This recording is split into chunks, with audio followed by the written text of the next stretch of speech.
We're live here today.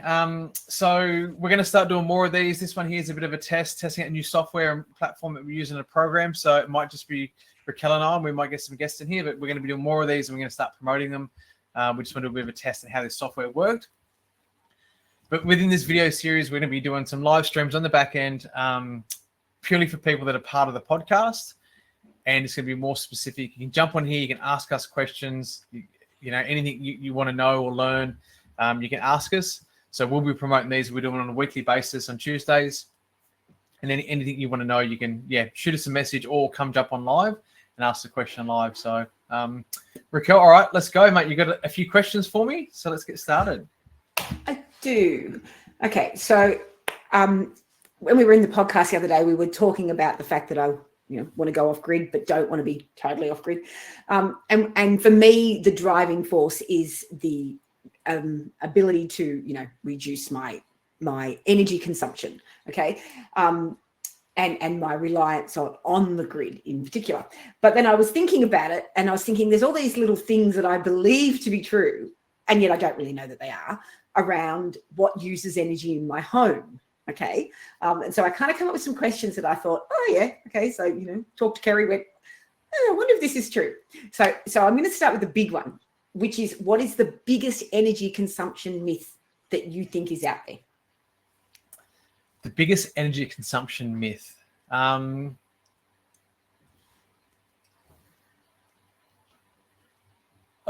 I would probably say these days with air conditioning, of how much energy people think air conditioning uses. Air cons these days are really, really energy efficient, basically. I would say that's probably the biggest myth with the heat pump technology these days, because it used to be a thing is that, my mum has one. My brother brought this air conditioner for my mum. I'm like, no, do not install it. She got it installed, and it's an old school aircon. It doesn't matter if you got it on 16 or 27 on a 27-degree day. It uses the same amount of power. It does not matter. So, I think probably the biggest myth out there that air cons do chew a ton of power, and old ones, yes. Newer ones, no. And the newer ones, it really does, when you do set their temperature to the right temperature, well, don't try and freeze your neighborhood running at 16 degrees. Like set at 23, it will use a lot less energy. So, so, hey, Brian, welcome. Mate, if you have any questions, just pop them in the chat there and we answer them. So, mate, that'd be I think, probably the biggest myth, that people think air cons use a lot more energy than they really do. Okay. So what actually uses the most energy in your home, in a standard, home in the burbs type of thing? What's using the most energy in your home? Going to contradict myself here now. An air conditioner. So, look, I would say hot water is probably the first thing. My kids are pretty good. You can actually ask my kids, and they actually know the answer to this. It's actually funny. I said the links. What do you think uses the most energy in the house? He goes, the car. And it's so true for us. It is the car. It's our electric car.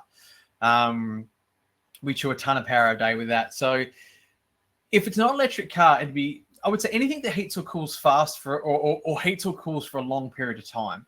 So a hot water is an example. Every single day, most people shower, unless, most people shower every single day. So hot water is a pretty consistent, good use of energy. Most houses will use somewhere between 8 to 13 kilowatt hours a day just on their hot water.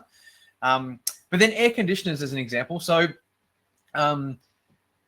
if you run your air conditioner really low and all day long, it's going to consume a lot of energy. It really just depends on how you want to use your energy. So we're doing some tests at the moment at our place on the really hot nights. We're running the air conditioner all night, and we're playing around with what temperature we can set it at. And we found that if we run the air conditioner at 25 degrees, it actually feels really cold. Like you wake up and you sort of feel cold when it's set at aircon. But we wake up in the morning, we have batteries left, which is pretty exciting. So, it's 9:30 in the morning. We've been through the school. I've got 27% of my batteries right now, and they're charging something, So we run the aircon all night. And also, we didn't turn on till late. So if you're going to use hot water, air conditioners, things that heat or cool for a long period of time tend to consume a lot of energy. So, yeah. Okay. So now this is, I have no idea if this is a myth, but this is something that I was told all my life, right? And funnily enough, I've got a parent that told me one thing and then another grandparent who said, oh, that's garbage, blah, blah, blah. Okay, so I'll give you the two sides of the story. So I've got a parent who says to me, you have to turn off all the lights when you're not using them. You need to turn off the power at the power point when you're not using them, because there's residual energy coming in and you're using energy just by having it plugged in and turned on at the power point, even though the TV or the computer or the this is not on.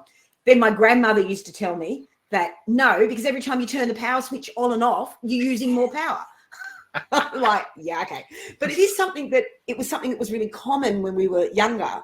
And I've heard it said, I've seen it on different, energy blogs and things, to turn things like your computer off at the power point, not just shut my computer down or turn my TV off at the power point. Now, first of all, I'll be honest and say, yeah, I'm not turning my TV off at the power point every night because I'd have to get behind the TV to do it. So it's not happening. But I am curious to whether there is such a thing as, I don't know what you call it, but it's been called to me as a kid, residual energy coming into the power point. Or phantom loads, basically, as a lot of people think. Phantom loads. Okay. That's a word. Now I'll keep that in my head. Oh, look, that's a tough one. I'll upset both my parents. Doesn't matter which way I answer this. Yeah, it's like me. So my dad swears to God that, if you believe in that sort of stuff, that you turn everything off, he uses more. But my dad has like a $270 energy bill and like 180 that's literally service fees, So look, in theory, when you turn everything off the PowerPoint, it should not leak energy. Certain situations, I know people have proven that it has happened on PowerPoints, but most of the time when you turn it off, it's not going to use energy or leak energy, basically, when you turn stuff off the PowerPoint. But with the stuff overnight, I actually did it'd be actually good to find this blog article I wrote back in 2013, 2014. And we did because I was doing a talk for Blacktown City Council at the time. And we did some studies and we researched on all the standby devices around Blacktown. And, we worked out, I can't remember the number exactly, making stuff up here, but I remember in the article, we talked about a double-decker bus. I think maybe a ton of carbon or something was like the size of a double-decker bus.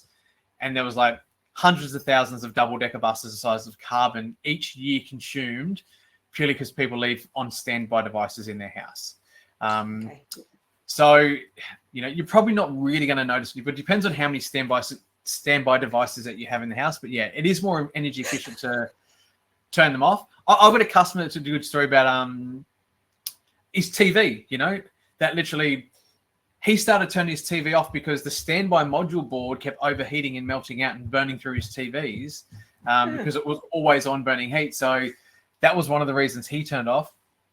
Look, in our house, we don't do this because of energy efficiency, but I have a smart plug, which I turn all the TVs and stuff overnight. We have a Samsung Art TV fancy thing that bloody puts his picture on and runs it all night long, which annoys me. And sometimes you press the off button and it goes to art mode and it's showing this picture, you're like, and then it's on all night.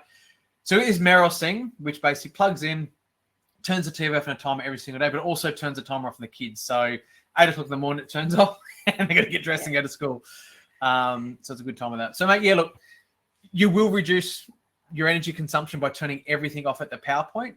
And depending on what device it is on standby. So, yeah. Because I know when I lived in Tasmania back in 2014, I think it was, maybe 2012. Anyway, back then, a while ago now, and we lived in an off-grid thing where we just had solar and a generator to back us up.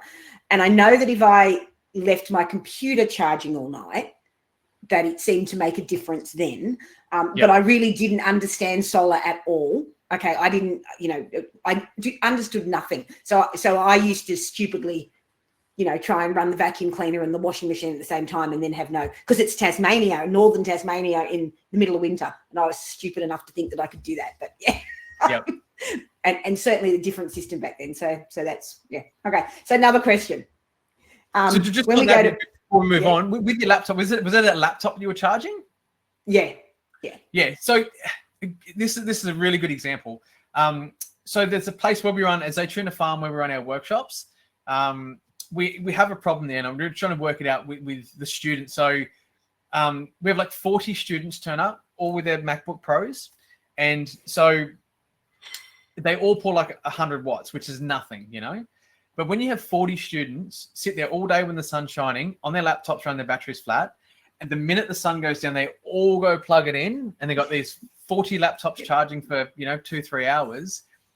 It just really hammers the battery, and they're all like, and people say like, well, what I found with systems, if people are not driving them, as we like to call them, so you're not cooking or physically doing something with the system, people think they're not actually using any energy. And a laptop's one of those devices people plug in and think, well, it's just a laptop.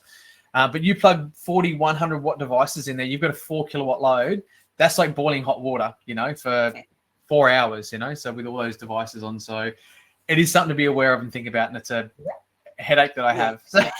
I think about it at our house, even here, like we live in suburbia, and I think about the usage. I think so. Just in the room I'm in, there are 3 laptops plugged in now. That's not to mention in the teenagers' room, there's a laptop, a PlayStation, the massive big monitors. There's 4 TVs in my house, 3 TVs in my house. So I just think all those little things that are just constantly, and we that's not to mention our kitchen appliances. So So if you look, every single one of those adds up to 10 watts. We just round the numbers up. That's 10 watts. I think there's a new energy efficiency standard where in Australia, like this is like 3 or 4 years ago, standby devices couldn't use more than 1 watt per hour. Okay. So, but look, let's say the house's TVs are 6 or 7 years old, all those appliances, say everything is 10 watts. You've got 10 things on standby at 10 watts. That's 100 watts an hour it's going to pull. That's over a kilowatt hour a night. So that's 30 to 50 cents you're spending overnight easily, just on standby devices. And you add that up over a year, and then you look at the carbon footprint. It's huge. So, So talking of energy efficiency, that's one of my other questions is, you go to buy a new fridge, for example, or a washing machine or whatever, and it's got the stars on it. First of all, I'm always wary about these ratings because I never know whether there's anything real behind them. Is there anybody? Is the manufacturer telling me it's energy efficient, or is there actually an enforced Australian standard that says this is what it is? Or like, how does it work in Australia? Because that's all we can talk about for energy efficiency on products. So it's actually a really, really good question because, and it's actually a really cool thing in Australia how it's done. Like on the fridges, as an example, the manufacturers have to send the fridge to somewhere and someone tests it. So someone will actually open and close that door 100 times a day and make sure how energy efficient it was. So I actually really do rate those stars. And there's a couple of things to think about with those stars and how customers of mine over the years have got caught out. But the really good thing about the stars, if it was a 5-star last year, it's now a 4-star this year. Okay. Yep. Yeah. So, every single year, the more that they do increase in how energy efficient these things have to be. And I've actually noticed recently a lot of things are not ticking the energy efficiency ratings. They're down around the 3 or 4 stars, but that 3 or 4 stars they're getting today would have been a 5-6 star 3 or 4 years ago, if that makes sense. So they do increase the standards every single year and make things better and better and better. And they are real world tested. So with fridges, someone literally opens and closes the door to see how much energy it will use. So I would. Someone asked me the other day, would you put your name on that sort of stuff? And I was like, with the energy efficiency and the way they test them, I would rate that stuff because the way they do test them. So if it is a 5-star fridge, it's going to be a 5-star fridge. But one thing which I explained where a lot of people have got caught out over the years with that in an off-grid situation, and even the grid these days, and I right now am getting caught out with this. So before I tell my story about what it's doing to me, but in an off-grid situation, you've got the watt hour where literally is how much energy, or kilowatt hours is how much energy you use over a day. So it's time and distance. And then you've got kVA or kilowatts, which is normally the amount of energy you pull at any one time. And where people have got caught out themselves with dishwashers or fridges, people buy, and washing machines is another one as well. People buy a washing machine. It says it's a 5-star thing. It uses like 300 watts. It's nothing. But they have heating elements in them. So what happens is when they're heating, this 2,500 watt or 1,800 watt element comes on, and it happens with fridges. Our fridge does it in the middle of the night. The ice maker, just cracking the ice, it's got this huge big energy spike. I was like, it's just insane of how big it is for what it's doing, you know, when it cracks the ice in the fridge. So that's something to be aware about, of how much energy something's going to use over a 24-hour period, but also what's the peak demand that it pulls. And I'll explain the reason I'm getting caught out at the moment. I've got a set of batteries here I'm doing R&D testing on. They've asked me to use a specific inverter, which is great. It's a 5 kVA inverter, but I'm used to living with a 10, you know, in our house. So what that means for us, normally I could turn the induction cooktop on. I could have the air conditioner running, toaster, the little turbo oven. So, you know, just thinking last night when I was cooking dinner for the kids, is I had the induction cooktop going, I had something in the toaster, and I had a little oven going. So like 7,000 watts of things running all at once. So what that means for me is my battery inverter is providing me 5,000 watts, but because I'm connected to the grid, I'm pulling 2,000 watts from the grid. And the reason that's really affecting me right now is because energy prices have been really expensive overnight. So instead of like, you know, I've got all these batteries, all this testing I'm doing, because I'm turning all these appliances on at once in the peak times, I'm getting charged ridiculous amounts of money to buy at the peak times from the grid. So because my inverter's not big enough. So something to think about is, yeah, how much energy it uses over time and distance, and then the peak amount of energy it's going to use. Because in an off-grid situation, if I was to do that in an off-grid situation, I'd have a blackout. Where when the grid's available, I just buy energy from the grid, or your generator would start, you know. So you'd be cooking dinner and you hear the generator go, you know, because you've turned too many things on at the same time. So something to consider there. Okay. So my last little question is again one of those ones that I've read about, I've been told about, and I'm like, I wonder if this is true.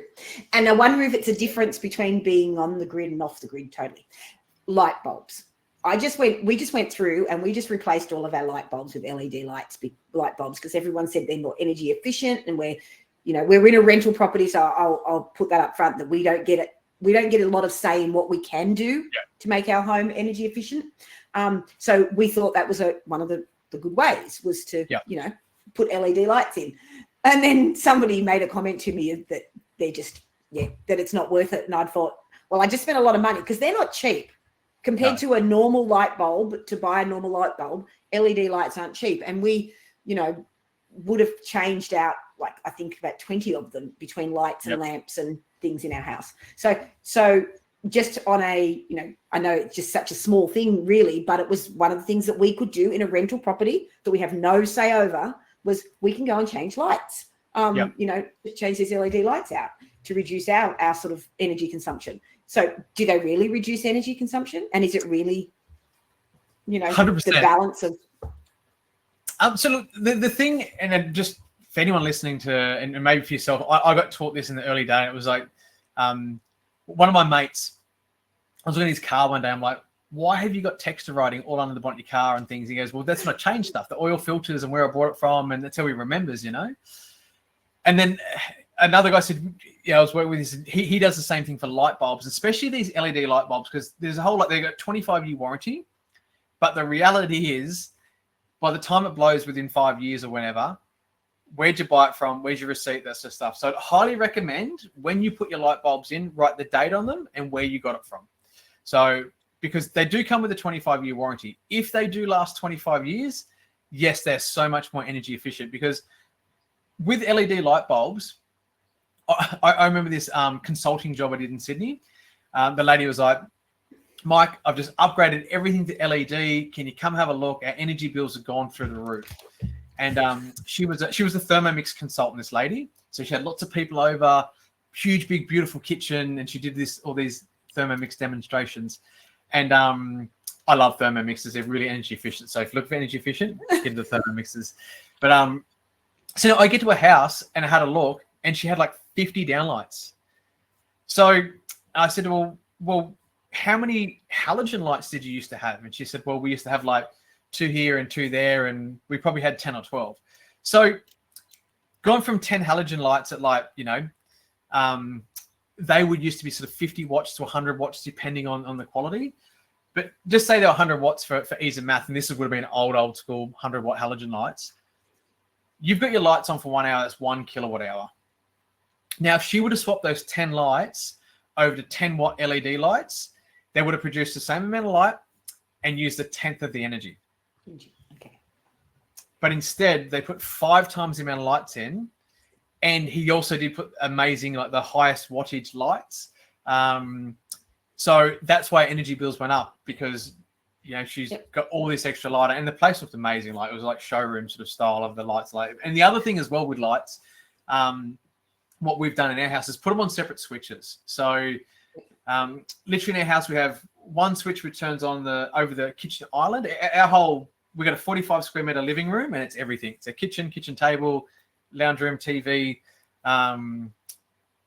kids make it a games room, all sort of stuff. So it's all that all in one room. But we have a light on the table which only has one light in it, one LED. It's actually a smart light.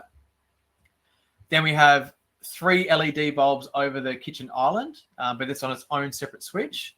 And then across the lounge room, we've got 3 LED lights there, and 2 of them come on together, and one of them is on by itself. So we can turn everything on and off. And when that lady's house was done, it's one thing I recommended to her was to get the guy to come back and rewire it and put all the lights, like just break up the lights in different sections. So I definitely recommend that. And they do make a difference.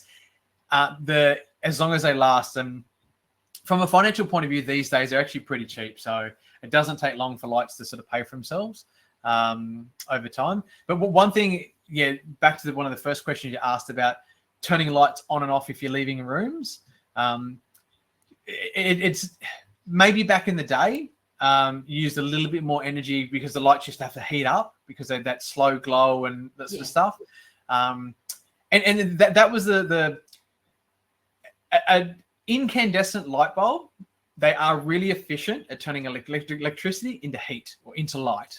Yeah. But they use a lot of energy doing that, basically.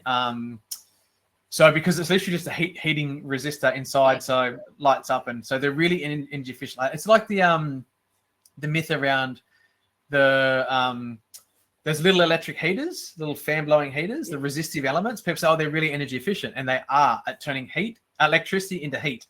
But they use a ton of energy to do that, So, like every kilowatt you put in there, you're going to get 990 watts of heat out of that device. So turn lights off when you do leave the room. With all the newer LEDs these days, turn them on and off. It definitely does make a difference in the room. So, and one thing that when we first did a house in Sydney, the guy I was working with, he was pretty crazy of like down to certain light bulbs in the house. We had a 5 watt light bulb here and a 10 to 15 here. And in the end, I got rid of most of them and just put like 15 watt lights in, because I realized that a solar system created enough energy to run the lights, and it was better off seeing what you're doing than not being able to see stuff. So don't try and be too energy efficient. Put too small of a light bulb in, because you'll just annoy yourself and want to put a brighter light in, So, yeah. Okay, I'm going to circle back to something you said, which wasn't on my original list of questions, but because it's something that's going through our mind, which is an electric vehicle. So you said that the electric vehicle is one of the biggest things that's taking energy from your house. Yep. Now let me be clear again for anybody that's just jumping into this thing. I live in a rented home. We have no solar, nothing. All right. It's not a very energy efficient home. So we're talking grid power here. And then I'm going to ask you to kind of change the answer for what happens if you actually have solar like you. So if I was to get a car, I don't know, just an electric car, you can pick the brands, because I'm not really up on brands of cars. Okay. So I'm not going to go into branding, but if I was getting an electric car, my question about electric cars is what actually does it cost, even if you're just telling me how much energy it's using to actually charge that car. Yep. And then, because then it's like, okay, well, that's going to add this much to my electricity bill. And for you, because you've got solar and it's great, then it's like, it may be worth it. It may not be worth it for me financially until I go to my own property, which we discussed in the podcast, that I want to go and live semi off grid. And then maybe becomes worth it like it is for you. But I don't understand much around that side of it. And so I know it's a kind of a segue, but it is an energy consumption thing. And part of what we're talking about here is energy consumption, whether you're on grid or off grid. And if it's a big thing, an electric car seems to be a big energy consumption thing by the look on your face earlier. So, yeah, it is. They love it. They absolutely love it. But it all depends on, like, we have a customer who lives off grid and on a tiny system. I remember I was just consulting for him and about the EV charger and how it all worked and getting their EV charger to work on an off grid system for them. And they do 40 kilometers a day. So we'll do the difference between them and myself. So most electric cars, they use about 180. There's more efficient ones out there, but I'm a driver like your solar kind of person. So mine uses about 180 watts per kilometer. So if we did 40 kilometers times 180 watts, that's 7.2 kilowatt hours I would actually use per day. So comparing electricity to petrol, it's so much cheaper. And the reason being, from home, it's so much cheaper. There's less transportation costs on the fuel itself. It's transferred over lines with petrols in trucks, things like that, diesel, whatever. So we're at 7.2 kilowatt hours. If we times that by an average of 40 cents, that's $2.80 a day. So it's $3 to go do 40 kilometer round trip, So we would use more than that. We do a lot more kilometers than that per day. Like some days I can do 100, 150. Some days I can do, like, if I go to Brisbane back in a day, I'll do 400 Ks, so even I very regularly go to the Gold Coast and back, which is a 2-hour drive up, run around and come back. So that's why we use a ton of energy. And so there's a lot of EV plans these days. Like, we'll talk about if you are connected to the grid, the off-peak's not nighttime anymore. The off-peak's during the day. So, if you use a product like getlocalvolts.com, it's on the wholesale energy market, and the prices, like, right now are really cheap. Like, where's my home assist? What are energy prices right now? So if I was to be buying energy from the grid right now, I'd be paying 8 cents a kilowatt hour plus the network fees, which is about 14 cents to be paying right now. And later on today, it's going to be minuses, which basically means that your energy portion on your energy bill, you get paid to use that energy. So if you're connected to the grid, you've got an EV, there's lots of energy companies that do free plans between 11 and 2 o'clock. Or if you're using like getlocalvolts.com, you can actually get paid to charge your electric car in the middle of the day. So you can't really beat that, can you, getting paid to run your vehicle around? So, yeah. And the other thing as well, a lot of people are in a rental. A lot of people worry about being renewable and that sort of stuff. Look, the other thing, if you're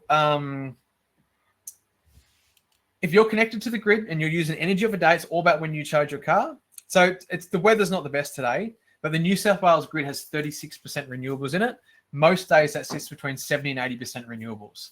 So even if you're in a rental, you don't have solar, you just plug in your car in of a day, living in New South Wales. Queensland's even higher. South Australia is like 100% most days almost. So if you're in South Australia, pretty much any time of the day in South Australia, you plug your car in, you are using renewable energy. So South Australia's at a pretty renewable grid. So, it's cheap, a lot cheaper than fuel. It's very easy to do connected to the grid. Your running costs will be a lot lower. Off grid, the thing to consider and think about off grid, and this is where a lot of people, and even grid connected. So a lot of people call me up and say, Mike, I want to get an electric car and I want to put batteries in to charge my electric car. So just think about this. We'll just use round numbers, but a Tesla Model 3 is a 74 kilowatt hour battery. Let's use a Tesla Model S just for ease of numbers. A Tesla Model S has a 100 kilowatt hour battery in it roundabouts, and a Model X, so a 100 kilowatt hour battery. Most battery packs only have 13 kilowatt hours in them. So for 40 kilowatt hours a day, if you put a battery in at home, one Tesla Powerwall, which is going to cost you $15,000 to $20,000 to charge your car to do 40 Ks a night to make sure you're using your own energy. What you're better off doing is putting a ton more solar up and thinking about that your car is another battery. It's another dump load. So of a daytime, and that's the other challenge. And I think our lives is actually really great the way we work, because I normally run around, do stuff early, get back to the office and sort of try and be in the office at 10 or 2 o'clock, charge the car, go get the kids, So I try and do all my running around morning, afternoon, and then in the middle of the day, I try to be in the office, have the car charging. So I'm charging from solar, and it's another dump load for me in the batteries. It's the same thing if you're going to be connected to the grid. If you're someone that can you charge your car every day, you'll be happy. But if you're someone that, it's the same as a lot of people put solar up. It's the biggest complaint I see. People put solar up and they got to save you no money because they use a ton of energy overnight. And they've got the solar system that feeds back to the grid all day long and does nothing. And because when you're feeding back to the grid, you're getting about 6 cents a kilowatt hour. And when you're buying, you're paying 40. So if you can use it of a day, that's why the people that use it of a day are actually saving 40 cents a kilowatt hour they use. So the more they use, the more they save, the more the numbers add up. And it's so important. And that's why I say to people these days, like literally, don't worry about thinking about it. So if you're not at home and can't do it, forget about it.